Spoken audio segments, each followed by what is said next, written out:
Wrapping things up on this side. Basically got this cover here, pretty simple. This thing goes right down over the top, and then on this side all you have is this sensor here. I believe this is for the quality of the air coming through. And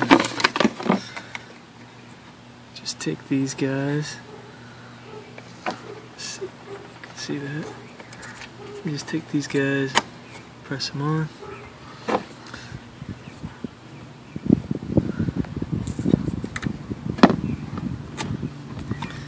Okay, this piece is all on. Don't forget to make sure this rubber piece is in place over the top of it, and it just basically clips down on there. And like I said, make sure you got these clips in place.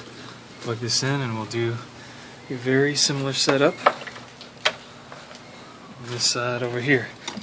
Plug this in first. Okay, pop that one on. Oops. Pop that back on. Just make sure it's got two little kind of like feet. Make sure they're over the top of the plastic and you're good.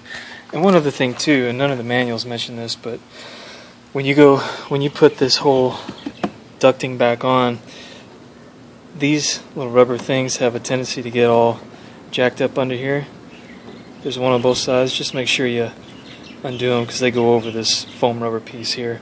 And those kinds of things are all over this car. So just make sure when you're putting all this stuff back together, you take your time, make sure everything's flattened out, laid out, tucked in the way it's supposed to be. Alright, so I just wanted to show you really how simple this is, this cabin air filter. I mean, that's all there is to it. Is, I'm going to guess, probably a $40 or $50 part if you bought it at BMW. And anyway, it's just got a couple of feet on here. They just go right inside here, and then these tabs just clip in, just like so.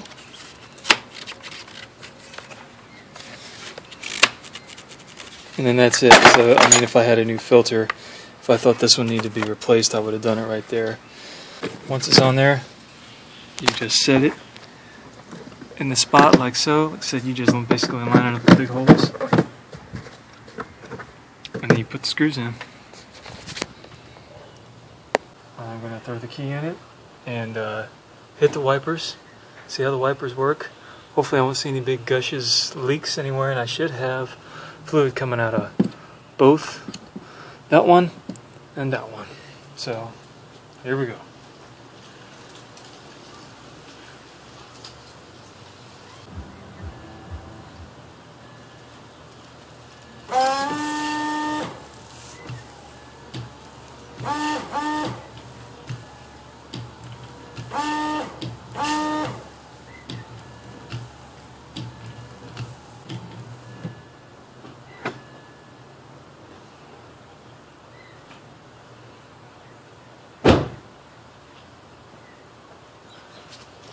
Looked like it worked great on the windshield. Got plenty of fluid. Let me check and see if I got any leaks. And we're dry up in here. So I'm calling that a success. Man, be careful when you're putting this bolt back in. This is a full day's worth of work to replace that tube that runs from here to here. So, alright, now I'm going to put the filter back on.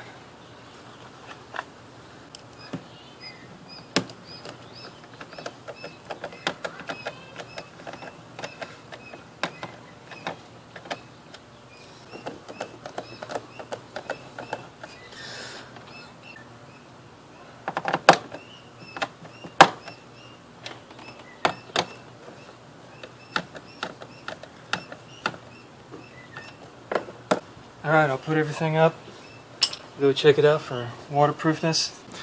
So what I did now was just splashed about a half bucket of water on the windshield. And then I took the cabin air filter off and checked down in there, and everything's dry down in there, which amazingly enough means I must have gotten the seal back on right on the windshield. So I'm going to splash a little more water on there and then we'll check it again and If it's dry in there, I'm calling it good.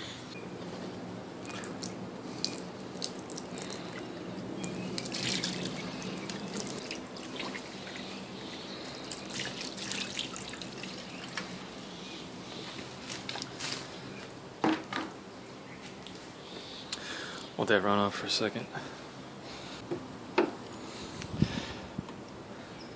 It's important to keep these drains right here on the side free of leaves and stuff. These things are a real hot spot to collect leaves and other trash in there, so you want to keep them cleared out because that's where all that water goes. Pop this air filter off real quick and we'll have a look in there, just see what's what.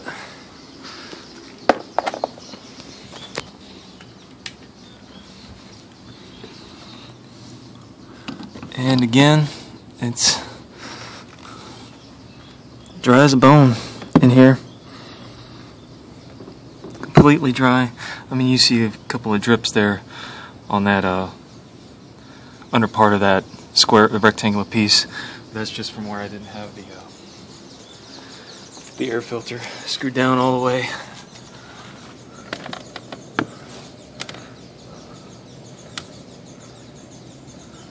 I see a couple of drips in there, but drips from, again, the underside of that, from me having it off. Other than that, it's dry. So, and that's your blower motor down there. That's why it's so important to keep this stuff sealed up. That thing gets wet. I heard it'll squeal and it won't run very long before you got to order a new one. So, that's it. I'm calling it done.